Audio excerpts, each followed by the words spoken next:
fazer a nossa primeira revisão. Vamos revisar os comandos que a gente aprendeu da aula 1 até a 4. O primeiro comando que a gente aprendeu, então, foi point.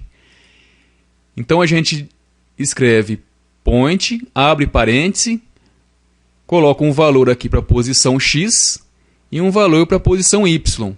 A gente aprendeu que na tela padrão lá da Khan Academy, o valor da posição x vai de 0 a 400 e de y também. Depois a gente fecha parêntese e coloca um ponto e vírgula. Bom, eu chamo isso aqui de comando, mas na verdade isso aqui é uma função.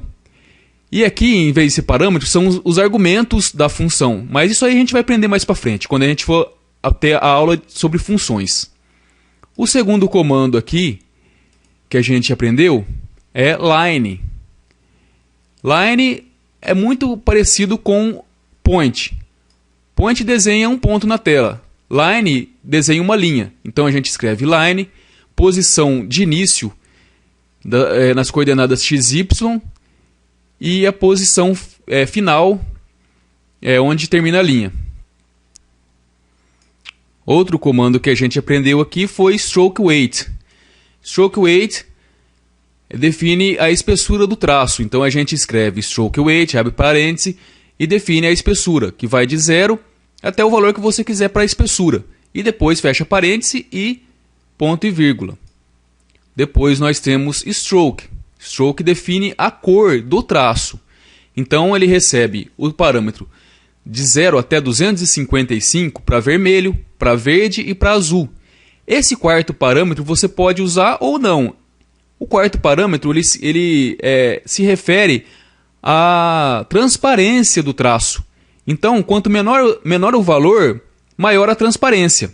Se eu digitar aqui 0, você nem vai ver o traço, porque a transparência dele vai ser total. Então, eu defino de 0 até 255 também. Sendo que 255 ele mostra completamente a linha sem transparência nenhuma. Próximo comando que a gente aprendeu é fill.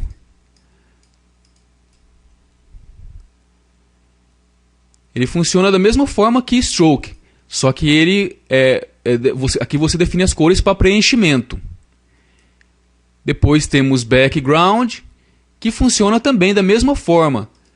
Você define as 3 variáveis para a cor e a quarta variável seria a transparência, só que você pode omitir a transparência também.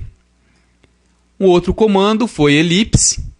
Ellipse a gente desenha uma bola, né, na tela, né, um círculo, só que aqui ele funciona um pouco diferente do point, porque aqui a gente vai ter a espessura e teremos o preenchimento, né?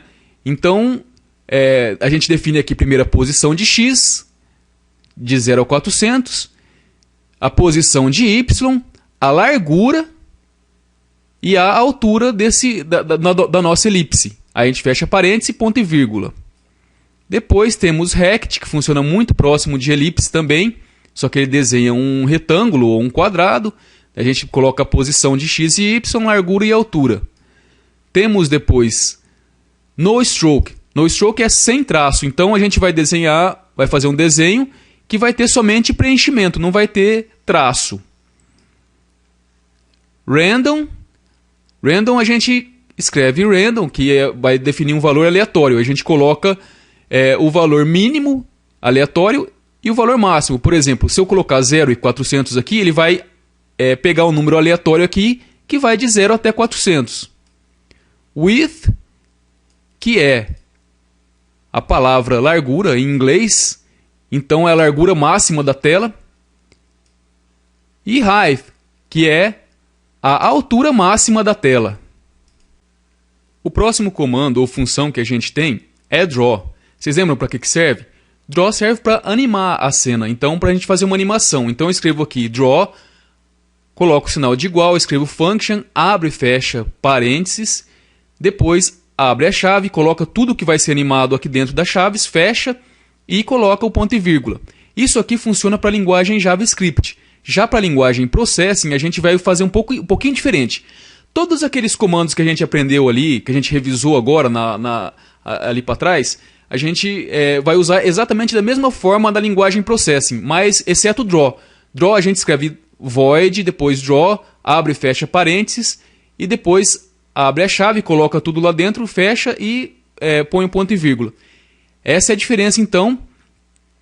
É o único comando que vai ser um pouco diferente, então, na linguagem JavaScript e na linguagem Processing, né? Bom, então temos aqui agora o próximo comando que a gente vai revisar aqui, que é frame rate. Frame rate é a taxa, né, que vai ser mostrado lá, os quadros por segundo, né? Então aqui eu escrevo frame rate e aqui eu coloco um valor que vai ser a quantidade de quadros que vai ser mostrada por segundo. Frame count, que é uma palavra reservada aqui para a linguagem, né, que vai contar o número de quadros que estão sendo exibidos, né? Print ln, e coloco aqui um dado. Esse print ln aqui serve para exibir alguma coisa no console, né? Depois rect mode, que temos aqui rect mode e ellipse mode. São os modos em que a gente vai exibir a nosso retângulo, né, ou quadrado, e nossa elipse ou círculo, né?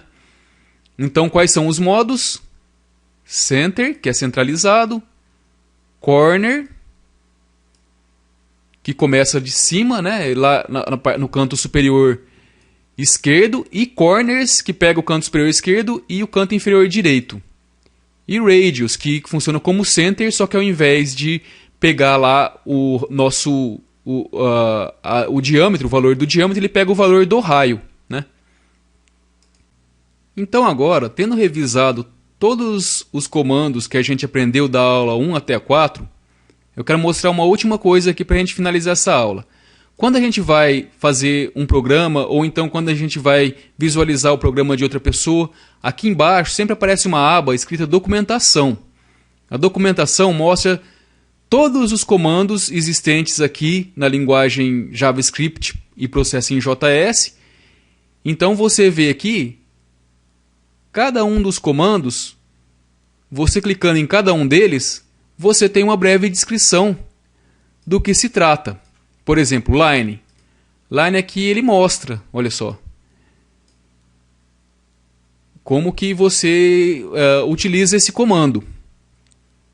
Na próxima aula a gente vai abordar um assunto muito importante para a linguagem de programação, que é variáveis. Então, bons estudos e até a próxima aula.